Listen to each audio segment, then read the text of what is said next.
সংখ্যা সংক্রান্ত কিছু গুরুত্বপূর্ণ তথ্য আমরা কিন্তু জেনে নেব। বলছে যে কোনো 6 অঙ্ক বিশিষ্ট সংখ্যা একই অঙ্ক বিশিষ্ট হলে সংখ্যাটি 3, 7, 11, 13, 37 এবং 39 দ্বারা বিভাজ্য হবে। এইগুলো তোমরা বারবার দেখো, কারণ তোমাদের পরীক্ষায় কিন্তু এগুলো ভীষণ ভীষণ পরিমাণে গুরুত্বপূর্ণ। এরকম 6টা যদি একই সংখ্যা হয় সেটাকে কিন্তু এই 3, 7, 11, 13, 37 এবং 39 দ্বারা বিভাজ্য হবে। উদাহরণ হিসেবে আমরা কিন্তু এই সংখ্যাগুলো রেখেছি। চলো এখনো আছে, ভালো করে দেখো পুরো ক্লাসটা।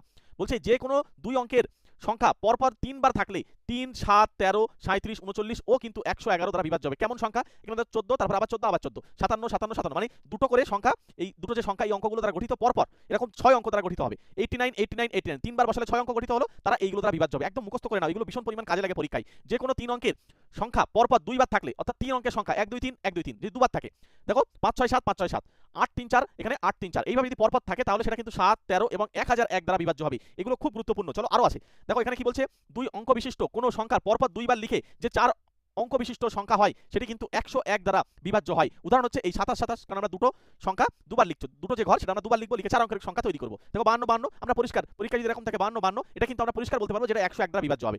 এরকম ভাবে শর্টকাট টেকনিকে যদি তোমরা অঙ্ক করতে চাও বা কোন বই পড়বে, সবচেয়ে গুরুত্বপূর্ণ বিষয় হচ্ছে তোমাদের কাছে একটা বই থাকা জরুরি, তার লিঙ্ক কিন্তু আমরা এই ভিডিওর নিচেই দিয়ে রেখেছি, একবার ওখান থেকে দেখে নাও।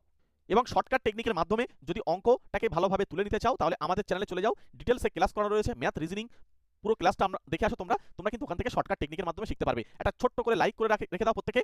ঠিক আছে, দেখা হচ্ছে তোমাদের সঙ্গে পরের ক্লাসে। Okay, thank you, all the best.